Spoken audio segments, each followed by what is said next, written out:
은혜를 받기를 소망합니다. 우리 계속 마가복음의 말씀을 순서대로 보고 있습니다. 오늘 본문은요, 바리새파 사람들과 헤롯 당원 몇 사람이 예수님께 찾아와서 예수님을 시험하기 위해서 묻습니다. 선생님, 황제에게 세금을 바치는 것이 옳습니까? 옳지 않습니까? 황제에게 세금을 바쳐야 합니까? 바치지 말아야 합니까? 라고 물었어요. 그런데 그렇게 물어본 이유가 있었습니다.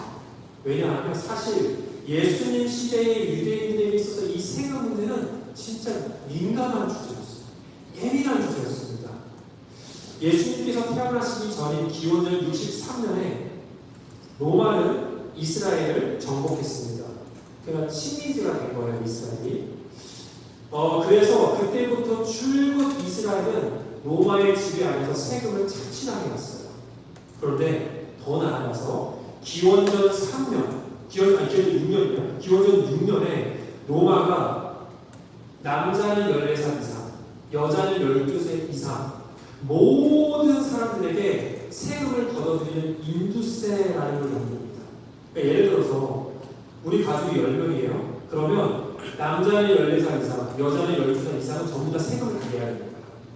근데 당시에 대가족이잖아요. 자녀를 많이 낳잖아요. 얼마나 세금을 가지고 있어요. 그러니까 어린아이들을 제외한 모든 가족 구성원들이 세금의 대상이 되면서 이스라엘은 세금에 막중한 책임을 지게 됐습니다. 당연히 유대 백성들은 이방인들에게 지배를 받는 것도 억울한데 과중한 세금까지 내야 됐으니까 불평, 불만이 너무 컸죠. 반발이 너무 심했습니다. 그래서 실제로 AD 66년, 그러니까 예수님께서 승천하시고 약 30년 후에요. 그때 이스라엘과 로마의 전쟁이 일어납니다. 그때 전쟁이 일어난 이유 중 하나도 바로 세금 문제였습니다. 이렇게 예민한 문제를 지금 가지고 와서 예수님께 물어봅니다. 만약 예수님께서 세금을 내야지 라고 한다면 어떻게 되겠어요? 예수님을 따르던 많은 사람, 유대인들이 어떻게 되겠습니까? 매우 실망했어요. 심하면 반발했어요. 아니 우리가 지금 식민지 사는 것도 너무 힘들어 죽겠는데 그 막중한 세금을 지금 내라고요? 라고 했을 거예요. 근데 반대로 예수님께서 황제에게 세금을 내는 게 옳지 않다라고 한다면 어떻게 되겠어요? 로마에 대항하는 거죠. 그래서 정치범으로 잡아갈 명분이 생깁니다. 그런데 예수님께서는 그들의 이러한 교묘하고 악랄한 계략을 정확하게 꿰뚫고 계셨어요. 그리고 예수님께서 그들에게 아주 유명한 그리고 놀라운 대답을 하십니다. 우리 함께 보면 15절에서 17절까지 다시 읽어보겠습니다. 시작. 예수께서 그들의 속뜻을 아시고 그들에게 말씀하셨다. 어찌하여 나를 시험하냐? 대나리온 한 입을 가져다가 나에게 보여보아라. 그들이 그것을 가져오니 예수께서 그들에게 물으셨다. 이 추상은 누구의 것이며 적힌 글자는 누구의 것이냐? 그들이 대답하였다. 황제의 것입니다. 예수께서 그들에게 말씀하셨다. 황제의 것은 황제에게 돌려주고 하나님의 것은 하나님께 돌려드리라. 그들은 예수께 돌아가였다. 여러분 여기서 말하는 데나리온이 어떻게 생겼는지 제가 사진을 준비했거든요. 한번 보여주시고요. 네, 이렇게 생겼습니다. 자, 데나리온 동전 앞에는요. 가이사 황제의 얼굴이 그려져 있습니다. 그리고 그 아래 글씨로는 만인의 주인인 신성한 아우구스투스 아들 디베리오 가이사. 이름도 길어요. 그래서 라틴어로 쓰여져 있어요. 자, 그 뒤편에는 누가 있냐? 바로 동전 뒤편에는 헤라 여신이 있습니다. 뒤에 헤라 여신인 거예요.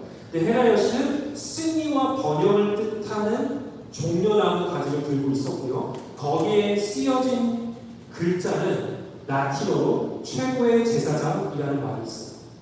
그러니까 지금 뭐냐면 헤라 여신, 신이에요. 헤라 여신이 제사장으로서 황제 신을 모시고 있는 것처럼 보여지는 거예요. 이해되시나요? 그러니까 지금 이 데나리온 동전 자체가 로마 황제 가이사는 신이야라고 말하고 있어요. 신이야라고 말하고 있어요. 그래서 로마 황제의 형상이 새겨진 이 데나리온 황제가 신이기에 이 동전을 들고 있는 자들은 모두 다 그를 숭배하라고 말하고 있는 겁니다. 그런데 예수님께서 이 데나리온을 가리키면서 황제의 형상이 들어간 이것은 황제의 것이니까 황제에게 줘라, 바쳐라 했어요. 그러나 하나님의 형상이 들어간 것은 하나님의 것이니까 하나님께 돌려드려라라고 했습니다. 여러분, 이 말씀이 무슨 의미인가요? 지금 세금을 내라는 거예요. 제가 질문하는 겁니다. 세금을 내라는 걸까요? 내지 말라는 걸까요? 사실 지금 이 질문을 한 이들은 세금을 내야 하느냐 아니냐에 가장 큰 관심을 가졌어요. 그렇잖아요. 그런데 예수님께서는 거기에 관심이 없었어요. 세금을 내야 되냐 말아야 되냐 별로 관심이 없었습니다. 그러면 뭐에 관심이 있었냐? 하나님의 것, 하나님의 형상이 있는 것들에 대한 관심이 있었어요. 그럼 그것은 어떻게 하라고요? 하나님께 드리라라고 했습니다. 여러분, 예수님의 관심은 하나님의 것에 있습니다. 하나님의 형상이 있는 바로 사람, 우리에게 관심이 있다라는 겁니다. 제가 청년고사를 하면서 굉장히 자주 받았던 질문 중에 하나가 뭐냐면요, 목사님 11조를 한다면 세전으로 드려야 됩니까? 세후로 드려야 됩니까? 라는 질문을 생각보다 많이 받았습니다. 여러분 어떻게 생각하세요? 그래서 이런 질문을 한다는 건 11조를 하고 있는 거구나 라고 하는 좀 기특한 질문일 수도 있어요. 근데 어떻게 다를까요? 어떤 게 하나님 정말 원하시는 것일까요? 여러분, 사실 하나님은 세전이나 세후나 관심이 없으십니다. 목사님, 하나님 어떻게 아세요? 제가 하나님은 아니지만 제가 아는 하나님은 별로 관심이 없으십니다. 하나님이 돈이 없으십니까? 하나님이 부족한 게 있으세요? 하나님이 돈이 없어서 우리한테 그 어떻게든 세전으로 뜯으시려고 생각하시겠습니까?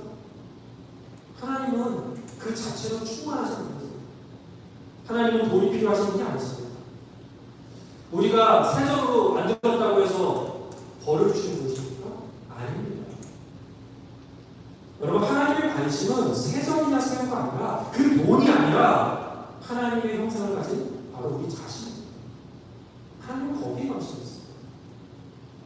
우리 자신을 드리고 있는 11조를 드리는 우리 자신은 과연 어떠한가, 나는 어떠한가, 거기에 관심이 있다는 거예요. 마찬가지로 헌금을 안 드린다고 죄를 짓는 게 아닙니다. 죄를 짓는 건 아니에요. 헌금은 자원하는 마음으로 드립니다. 하나님께서 나를 인도해 주신 공동체와 또 하나님께서 맡기신 공동체의 사명을 위해서 내가 기쁨으로 자원하며 동참하는 거예요. 그러나 하나님께 드리는 헌금을 내가 아까워하고 어떻게든 안 주고 싶어, 내가 가진 돈은 내 거지, 뺏는 거 아니야, 이렇게 생각하면서 그렇게 드리기를 주저한다면 여러분 100만 불을 하나님께 드려도 하나님은 기뻐하시지 않습니다. 왜냐하면 하나님은 궁극적으로 헌금이 아니라 헌금을 드리는 우리 자신을 받으시는 거기 때문에. 그래서 봉헌 시간은 내가 드리는 헌금을 드리는 것도 하지만 그보다 나를 드리는 시간인 것입니다. 여러분, 그 어떤 것이든 11조든 헌금이든 내가 가진 모든 것은 다 하나님의 것이야 라는 믿음의 고백과 나의 삶을 주님께 드린다는 그 헌신과 순종을 하나님께 드리는 것이 바로 참된 헌금입니다. 그래서 얼마를 드리느냐가 핵심이 아닙니다. 얼마가 드리느냐가 핵심이 아닙니다. 세전이냐 세우냐가 아니라 온전한 나를 드립니다. 거룩한 내 마음을 드리느냐, 내 삶을 드리느냐, 하나님의 관심은 거기 있다. 여러분, 창세기 1장은 하나님께서 사람을 어떻게 창조하셨는가에 대해서 아주 중요한 메시지를 우리에게 전하고 있습니다. 함께 창세기 1장 26절에서 28절까지 말씀을 보고 있습니다. 시작. 하나님이 말씀하시기를 우리가 우리의 형상을 따라서 우리의 모양대로 사람을 만들자. 그리고 그가 바다의 고기와 공중의 새와 땅 위에 사는 온갖 들짐승과 땅 위를 기어다니는 모든 길짐승을 다스리게 하자 하시고, 하나님의 당신의 형상대로 사람을 창조하셨으니 곧 하나님의 형상대로 사람을 창조하셨다. 하나님이 그들을 남자와 여자로 창조하셨다. 하나님이 그들에게 복을 베푸셨다. 하나님이 그들에게 말씀하시기를 생육하고 번성하여 땅에 충만하여라. 땅을 정복하여라. 바다의 고기와 공중의 새와 땅 위에서 살아 움직이는 모든 생물을 다스려라 하셨다. 여러분, 하나님께서는 하나님의 형상을 가진 인간을 창조하셨습니다. 이게 창세기 1장, 성경의 첫 장이 우리에게 밝혀주고 있는 진리입니다. 그래서 여러분, 인간은 어떻습니까? 존귀합니다. 소중합니다. 귀합니다. 모든 인간은 하나님의 형상을 가졌습니다. 그래서 인간은 존귀하고 소중합니다. 여자라고 해서, 노예라고 해서, 어리다고 해서, 가난하다고 해서, 장애가 있다고 해서, 피부 색깔이 다르다고 해서 하나님의 형상대로 지음받은 귀한 존재라는 그 질문이 결국 사라지지 않습니다. 그러나 문제는요, 하나님의 형상대로 지음받은 우리는 하나님의 형상을 잊고 살아갈 수 있습니다. 내가 하나님의 형상대로 지음받은 존재라는 것 잊어버리고, 또한 저 사람이 하나님의 형상대로 지음받았다는 것 잊어버리고 왜곡되고 잘못된 형상으로 살아갈 수 있다. 그래서 세상의 거짓 우상들을 내 형상이라 생각하면 쫓아서 살아갑니다. 근데 반대로 여러분, 하나님의 형상대로 지음받은 존재라는 것을 날마다 자각하고 그 형상대로 살아갈 때 여러분, 우리는 하나님께서 약속하신 축복된 인생을 살아갈 수 있어요. 우리가 이런 창세기 말씀을 분명하게 밝혀주고 있어요. 하나님이 하나님의 형상대로 지은 인간에게 복을 베푸셨다. 복을 베푸셨다. 여러분, 하나님의 형상대로 살아가는 자들에게 하나님은 반드시 복을 베푸시는 분이십니다. 믿으십니까? 아멘. 여러분, 복된 삶을 살고 싶으세요? 축복으로 가득 찬 인생을 살고 싶으십니까? 그러면 하나님의 형상대로 살아요. 하나님의 형상. 그것이 복된 인생을 살아가는 비결입니다. 그리고요, 근본적으로 하나님의 형상대로 지음받은 우리는 하나님께 바쳐져야 되고, 하나님의 것, 하나님의 손이라는 사실을 우리는 잊지 말아야 됩니다. 여러분, 로마서 12장을 보면요, 사도 바울은 여러분의 몸을 하나님께서 기뻐하실 거룩한 산 제물로 드리십시오라고 강하게 권면하고 있어요. 하나님의 형상을 입은 우리는 우리를 지으신 하나님께 우리 자신을 드려야 합니다. 이것이 우리가 될 합당한 예배입니다. 그것이 복된 인생을 사는 비결입니다. 사랑하는 여러분, 복된 인생의 비결대로 하나님의 형상대로 살아가시기를 주님의 이름으로 축복합니다. 자, 그렇다면 여러분, 하나님의 형상대로 우리 자신을 하나님께 드리며 살아간다는 것은 구체적으로 어떤 것인가요? 어떤 의미인가요? 오늘 본문에 아주 흥미로운 부분이 나옵니다. 예수님을 찾아온 이들이 했던 말을 우리가 함께 좀 주목해 봤으면 좋겠어요. 자, 본문의 14절의 말씀을 함께 읽어보겠습니다. 시작. 그들이 와서 예수께 말하였다. 선생님, 우리는 선생님이 진실한 분이시고 아무에게도 매이지 않는 분이심을 압니다. 14절입니다. 네, 다시 읽어보겠습니다. 시작. 그들이 와서 예수께 말하였다. 선생님, 우리는 선생님이 진실한 분이시고 아무에게도 매이지 않는 분이심을 우리는 압니다. 선생님은 사람의 겉모습으로 판단하지 않으시고 하나님의 길을 참되게 가르치십니다. 그런데 황제의 세금을 바치는 것이 옳습니까? 옳지 않습니까? 바쳐야 합니까? 바치지 말아야 합니까?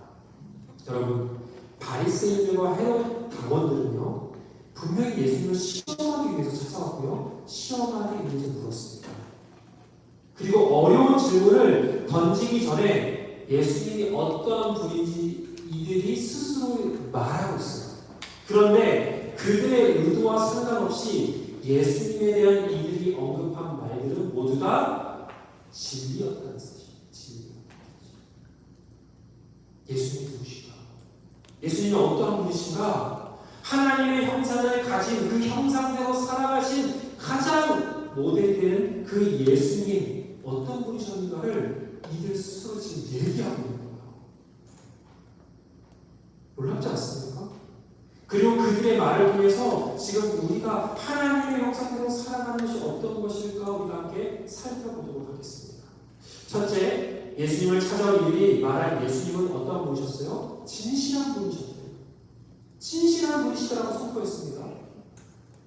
여러분, 여기서 진실하다라는 것은 정직하고 믿을 수 있다라는 뜻입니다. 거짓이 없고 진실한 사람. 누구예요? 예수님이시다. 그래서 하나님의 형상을 가진 자는 당연히 예수님처럼 정직해야 한다라는 말이에요. 사실 예수님을 찾아온 이들은 어땠습니까? 진실하지 못했습니다. 정직하지 못했습니다. 예수님을 속이기 위해 질문을 던졌고요. 사람 자신들의 악한 의도를 숨겼습니다. 그들은 정직하지 못했어요. 진실하지 못했습니다. 그러나 하나님의 형상을 가진 자는 어떻게 해야 된다고요? 진실하고 정직해야 됩니다.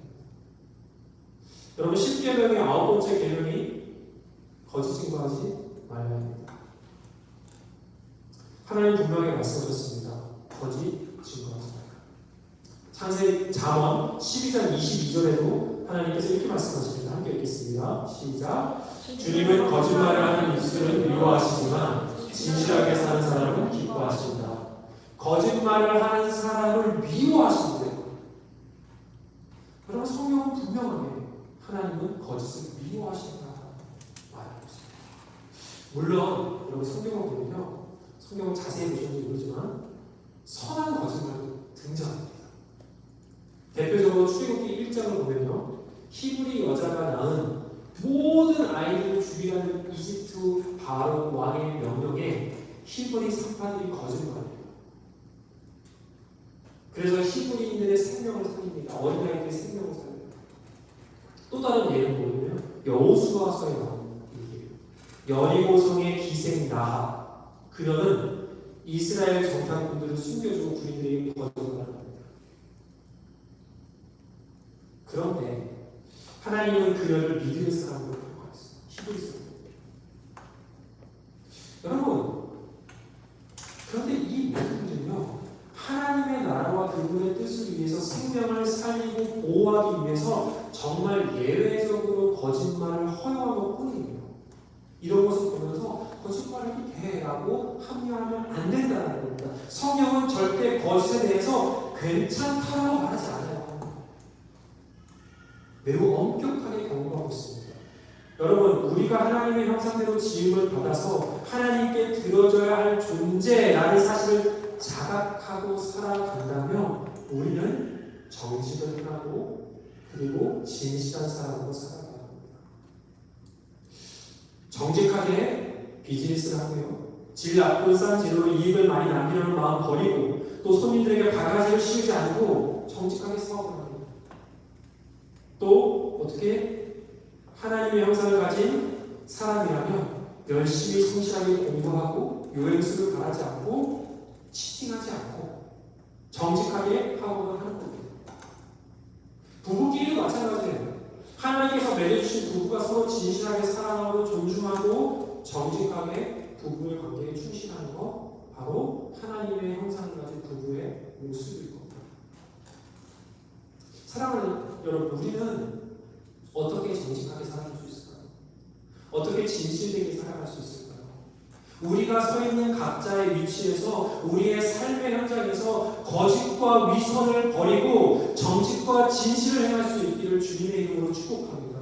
여러분, 우리는 하나님의 형상을 가졌기 때문에 우리의 삶의 현장에서 진실과 그리고 정직을 행하는 것을 고민하셔야 됩니다. 어떻게 내가 정직하게 살아갈 수 있을까?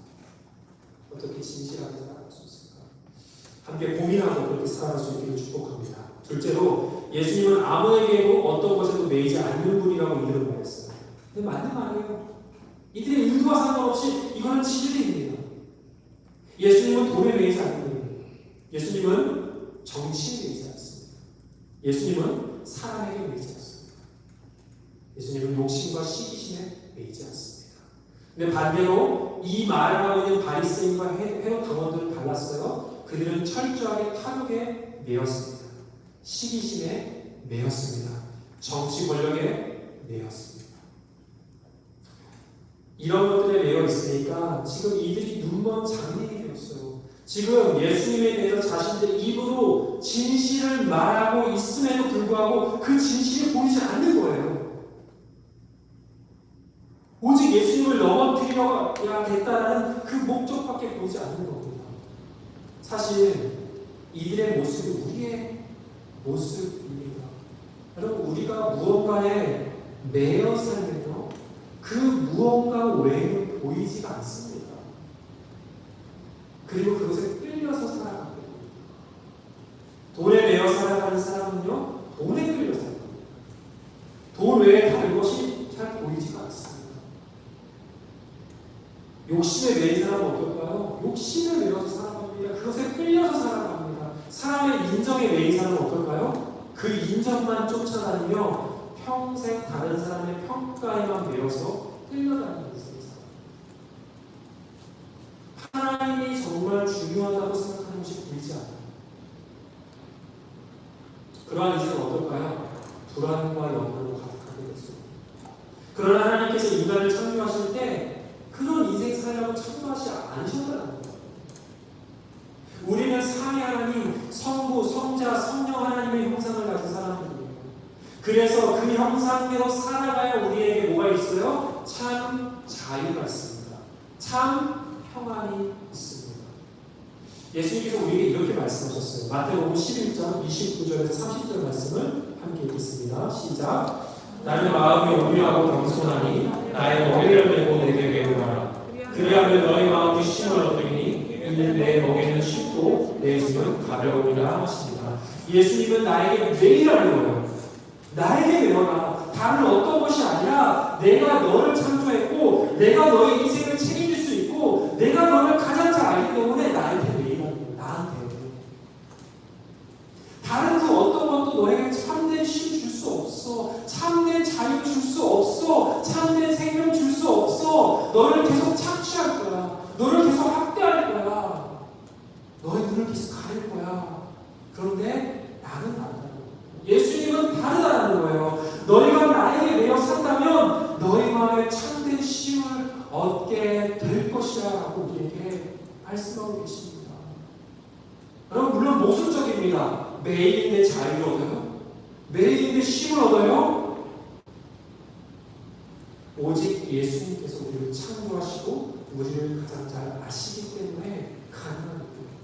그리고 우리를 사랑하시기 때문입니다. 여러분, 우리를 창조하신 분에게 그분 안에 들어가 그분 안에서 참된 자유와 쉼을 누리는 것은 우리의 존재의 본향을 찾는 것 같습니다. 우리를 만드신 분을 본향을 찾는 거예요.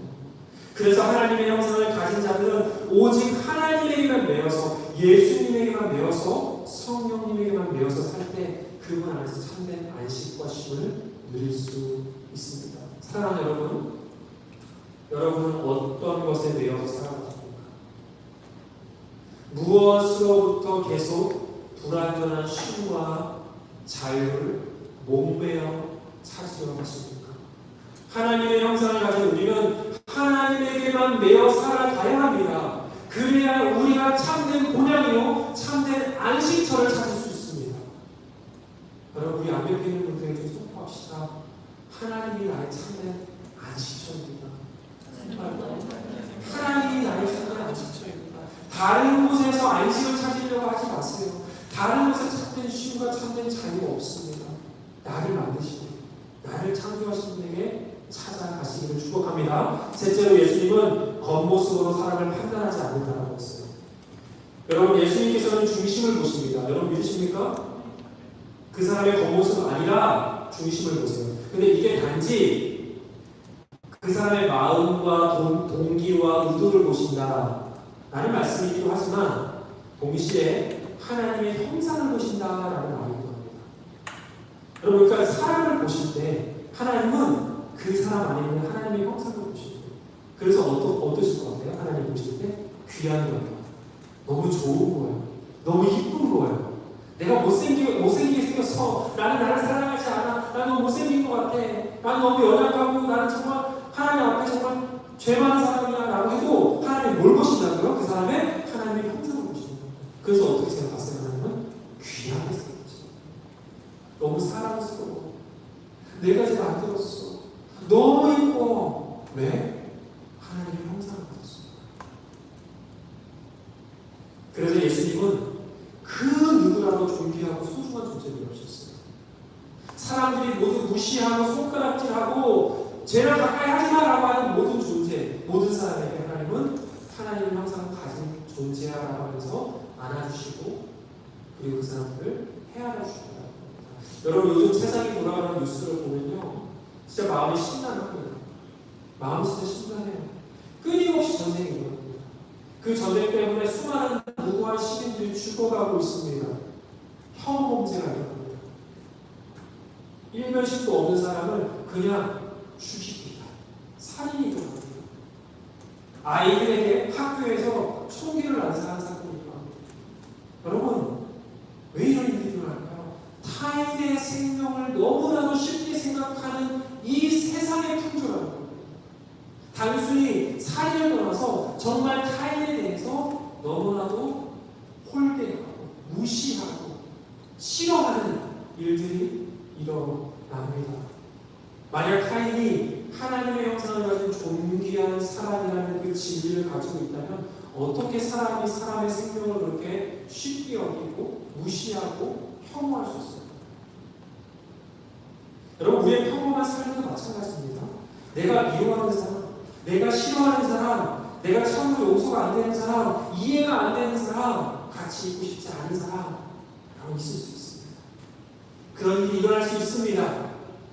그러나 내가 하나님의 형상을 가진 사람이라면 저 사람도 하나님의 형상을 가진 존귀한 존재라는 사실을 우리는 반드시 깨달아야 합니다. 그리고 그 존귀한 하나님의 형상을 가진 사람으로 귀하게 여기고 용서하고 사랑하고 배려하고 존중하는 것. 내가 잘나서 그런 게 아니라 내가 뛰어나서 그런 게 아니라 내가 착해서 그런 게 아니라 하나님의 형상을 가졌기 때문에 하나님이 나를 이렇게 보시기 때문에 하나님이 그 사람을 그렇게 보실 것이기 때문에 잠시 미워할 수 있어요. 잠시 싫어할 수 있습니다. 그러나 하나님의 형상을 가진 존재야라고 생각하면서 그 사람을 품어줄 수 있는 게 바로 하나님의 형상을 가진 사람의 모습입니다. 그렇게 살아가는 저와 여러분들을 축복합니다. 자, 넷째로 예수님은 하나님의 길을 참되게 가르치시는 분이시다라고 말했습니다. 여러분 이 세상에 그 어떤 누구라도 하나님의 형상이 없는 존재는 없어요. 그래서 아까 우리가 데나리온 봤잖아요. 그 데나리온에 있는 형상의 주인공 누구예요? 로마 황제 가이사도 하나님의 형상을 가진 존재입니다. 그러니까 예수님이 물어본 게 말씀하신 게 그거예요. 하나님의 형상에 있는 것은 하나님께 드려야 하니까 뭐예요? 황제 가이사도 하나님께 드려야 한다는 거예요. 다만 황제 가이사는 탐욕과 우상 숭배로 자신이 하나님의 형상을 가진 존재임을 잊고 살아가는 거예요. 그래서 교회의 사명, 그리스도인들의 사명이 무엇인지 오늘 우리에게 말해줍니다. 하나님의 형상을 잊고 살아가는 자들에게 당신은 하나님께서 정말 사랑하셔서 창조하신 존재입니다. 하나님께서 당신을 정말 존귀하게 여기십니다. 하나님의 형상을 가진 당신 정말 아름다운 존재예요. 그것을 가르쳐주고 알려주라는 겁니다. 여러분 이것이 교회의 사명이 되어야 함을 믿습니다. 이것이 그리스도인의 사명임을 믿습니다. 여러분 인간이 하나님의 형상으로 창조되었다는 의미는 하나님께서 인간을 당신의 대리자로 세우셨다는 의미입니다. 대리자, 대표자. 여러분 형상이라는 뜻의 히브리어는 젤렘이에요. 젤렘. 근데 그 젤렘이 창세기가 쓰여진 당시 고대 근동 지역에서 왕들이 자신의 통치권을 나타내기 위해서 자신의 모습대로 형상을 만들어서 석상을 만들어갖고 세우는 걸 가리켜서 젤렘이라고 불렀어요. 그러니까 이 석상은 뭐예요? 이곳에서부터 이 형상이 있는 곳에서부터 이 왕의 소유야, 이 왕의 영토야 라고 가르쳐주는 거예요. 알려주는 거예요. 그래서 이 석상을 지나가는 사람들은 모두 다 이 형상을 보면서 여기서부터 이 왕의 영토구나, 이 왕이 다스리는 지역이구나 라고 사람들이 알았어요. 그 젤렘은 단지 돈이 아니었어요. 왕의 대리자였어요. 왕을 대신해서 왕의 통치권을 전파하고 왕이 다스리는 나라임을 선포하는 것. 여러분, 우리도 그렇게 부르심을 받았다는 거예요. 하나님의 형상을 가졌다는 건 뭐냐면 하나님의 형상을 가졌기 때문에 이 땅은 하나님의 땅이야, 너는 하나님의 것이야, 나는 하나님의 것이야 라고 우리가 가는 곳마다 선포해야 된다는 거예요. 하나님의 형상이다. 그래서 베드로 사도는 우리에게 이렇게 우리의 정체성을 선포합니다. 함께 베드로서 2장 9절을 말씀드리겠습니다. 시작. 그러나 여러분은 택하심을 받은 족속이요 왕과 같은 제사장들이요 거룩한 민족이요 하나님의 소리가 된 백성입니다. 그래서 여러분을 어둠에서 불러내어 자기의 놀라운 빛 가운데로 인도하신 분의 업적을 여러분이 선포하는 것입니다. 사랑하는 여러분, 하나님의 형상을 가진 우리는 세상에 하나님의 형상을 잊고 살아가는 자들에게, 그 수많은 잃어버린 영혼들에게 너는 하나님의 것이야, 너는 하나님의 형상을 가진 존귀한 존재야, 너는 거룩한 하나님의 백성이야, 너는 하나님께서 지으신 아름다운 존재야, 너는 그것을 잊으면 안 돼. 너 그거 잊으면 안 돼. 너 반드시 그거 알아야 돼. 그래야 너가 참된 쉼과 참된 자유를 누릴 수 있어. 복된 인생 살아갈 수 있어 라고 웅노하고 외치고 선포하는 건 바로 우리가 해야 하는 역할입니다. 우리가 해야 하는 역할입니다. 우리 교회가 해야 하는 역할입니다. 사랑하는 여러분, 이번 한 주 여러분 주변에 하나님의 형상을 잊고 살아가는 자들이 있나요? 그러한 자들이 있다고 한다면 여러분 주저하지 마시고 하나님의 형상을 가진 자로서 하나님의 진리를 선포하시기를 주님의 이름으로 축복합니다. 여러분을 통해서 하나님이 누구신지, 예수님이 누구신지, 성령님이 누구신지 이 땅 가운데 밝히 드러나기를 주님의 이름으로 축복합니다. 우리 함께 일어나서